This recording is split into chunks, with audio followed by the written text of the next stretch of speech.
Hey everybody, welcome to Retirement with Jim. Glad to see you. Welcome back. Hope that you're all doing well. So today's subject is when to choose the right age for retirement. Should it be 62? Should it be your full retirement age? Should it be 70? A lot of a lot of numbers there to choose from. But a lot of things go into making and factoring into that decision. And we're going to discuss today what some of those choices would be and the things that will really play into that and help you make that choice. So let's start out with the 70, 100, and 124. What do those three numbers mean? Well, 70 means at 62, you're going to get 70% of what your retirement Social Security payment is. 30% is, the penalty you're going to pay for life for retiring early. Full retirement age is 100% of your money. And of course, at 70, you are then getting 124% of your money. You get an additional 8% every year you hold back and push back your retirement. So, something to think about. So, along with that, you kind of go, okay, when you're looking to retire, what makes sense? So it comes down to what makes sense for you. There is no golden number. There isn't.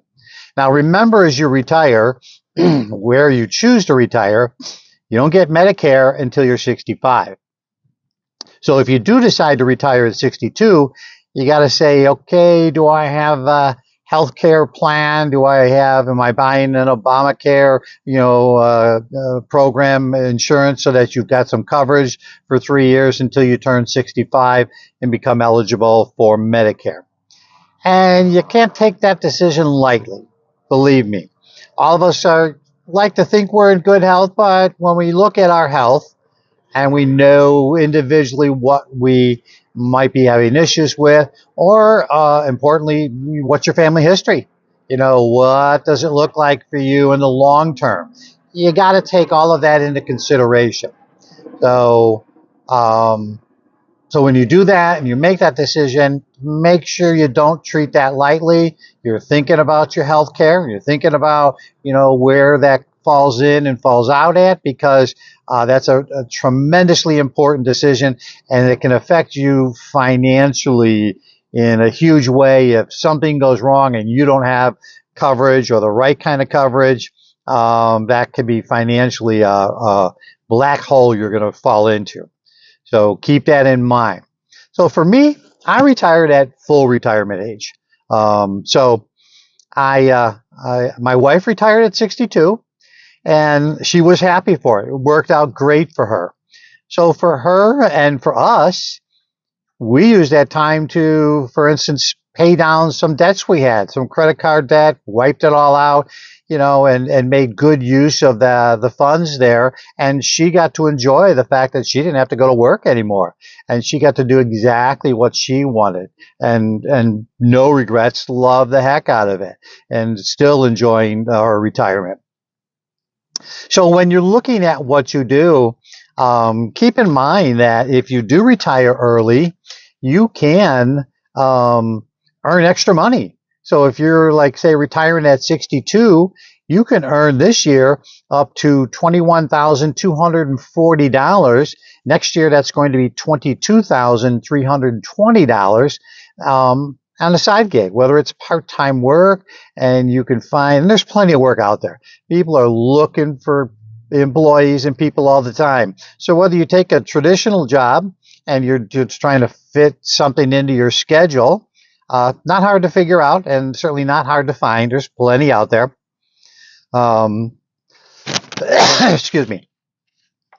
So along with that, you can also, at full retirement age, you can earn $56,520 this year, and that's going up to $59,520 next year.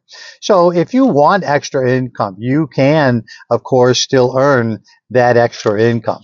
And if you're looking for just something to um, fill the time with. And that extra money that you earn, those numbers I just told you, don't affect your Social Security whatsoever.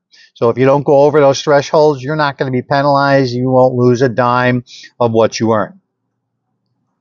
For myself, I'm happy to kind of do what I'm doing right now. I'm doing this YouTube video, and before we go any further, if you like my content, my name is Jim, obviously, and please subscribe, hit the like button, and put some comments in there.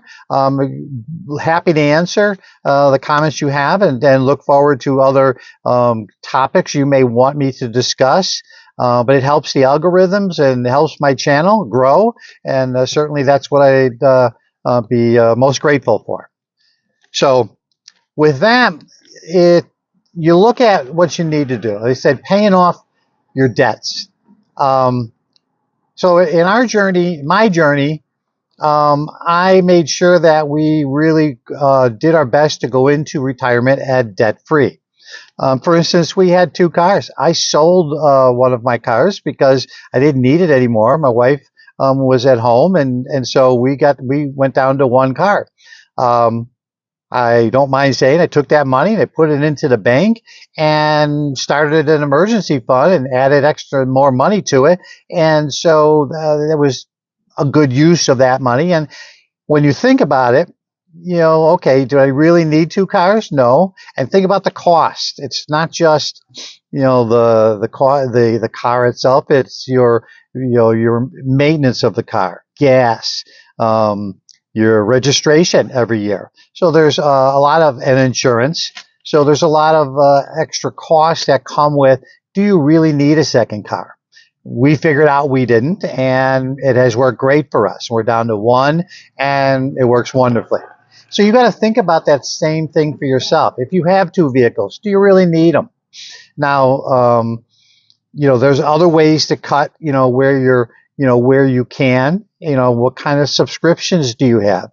Do you have things that, whether it's gym, going to the gym, going to work out, magazines, newspapers, things that, you might, have subscribed to, but, have you really used them?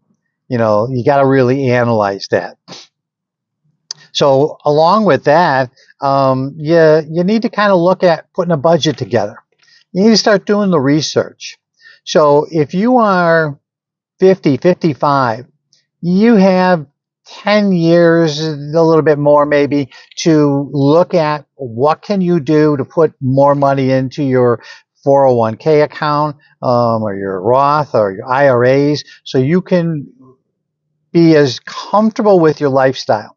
Now that means taking a good hard look at your lifestyle. What is it you want out of retirement? Do you want to just kick back, relax? Do you want to travel? Now keep in mind, travel means, it's going to cost you something. You're going to spend money. That's what you want. Do you have the money to, maintain that, live that lifestyle? So it comes down to what you want to do and where you want to spend your time, your money, your energy. So for instance, do you want to tap into, or do you need to tap into your 401k? So for instance, me, I have no plans to tap into my 401k until I'm 73. They just changed the law at the end of this year. It went from 72 and a half to 73 years old before you are having to take a required minimum distribution. So if you can let your money sit, then your money continues to just keep growing. So, and of course, you want the opportunity to outlive your money. You want to make your money work for you. I can tell you I am living in a moderate lifestyle. I don't have a ton of money in my 401k. It's a moderate 401k. So along with my, my Social Security payment that's coming to me, I'm very comfortable and very happy with that decision. You hear a lot of people say, oh, you got to have $1 million, $2 million, $3 million to retire. Well, that all depends on your lifestyle. What are you used to? Where do you want to go? What do you want to spend your money on? So it really comes down to what are you looking for? So I'm going to tell you, do your research. Don't forget, when you turn 65, your Medicare comes out of your payment, comes out of your Social Security payment. This year, right now, it's $164. It's going up next year to $174. So you have to factor that in, so you're not surprised by that. And then you, of course, got to choose, when you choose Medicare, you're either choosing a supplement plan or the Advantage plan. We won't go into that right now because that could be another video with all the options and the information that is available for that. It's time for another time. But keep that in mind that that is something that you'll have to make decisions on. So along with that, where does your health fit in? And that's an important factor. How healthy are you? What's your family history? How long do you think, to think you're going to live? What's your family's history of that? And, it sounds kind of morbid, but it is, it's important information about, the longevity of your life and how you're going to spend that time. Do you have some hobbies, some things that you have interest in? I used to play golf, and I hurt my shoulder once a ways back. I never got rid of my clubs, and now I'm taking that back up. And I'm, starting to work on that game, hitting the balls and just getting back into the swing of it. No pun intended, really. Along with that, what other hobbies, do you have? I never thought I'd be doing videos, and this is uniquely different and far from what I ever did to make a living. And quite honestly, I think it's fun. It's enjoyable. I like doing it. And so you got to say to yourself, what is it I want to do with my time? And is it a great time to possibly reinvent yourself? So keep in mind, whether you choose 62, 65 is also another great number because that's the year you're getting Medicare. And with the average age now to be 67 to retire, you'd still retire a couple of years earlier, but you'd still be getting more money because every year from 62, every year you get more money in your Social Security by about 8%. So 65 may not be a bad number if you're able to swing it and you just don't want to work anymore. They do surveys at work, and when people at work are asked about do they like their jobs, if they know and their name is on it, most people say, oh, yeah, I love my job. It's great. I have a great time here.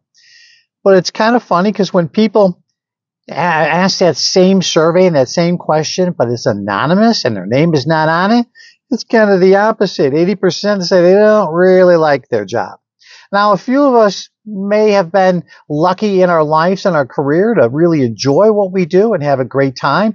And if that's the case, then you don't have a reason to retire early. If you enjoy what you're doing and you're in good health, God bless you. Keep on working. Keep enjoying what you're doing. But if you're not in that scenario and work has turned into more of a grind and you want to just step away from that stress and have an enjoyable time with your life, it's a great time to say okay, but you got to do the research. You got to look into all of the things that you need to do, looking at your insurance. Where are you at financially? Do you need to spend, maybe especially if you're 55 in that age group, you say, okay, maybe I got 10 more years. Okay, are you putting enough money into your 401k or your Roth, your IRA? You can adjust that and take more advantage of what your employer's offering. If they do offer a plan that you can increase your contributions. Along with that, you're eligible from 50 years old.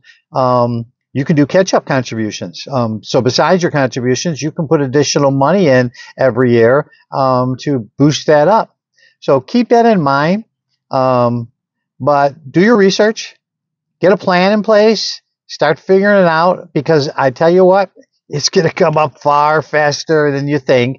And you want to be ready. You don't want to make decisions on the fly. You want to have thought this out, be thoughtful, be thorough about, and ask the right questions. You need help? Ask somebody who maybe is a financial planner, who can give you some assistance, so that you know what's good for you.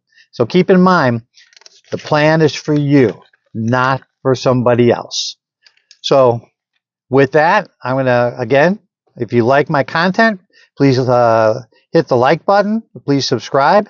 And I will tell you to make it a great day. And I will see you in the next one.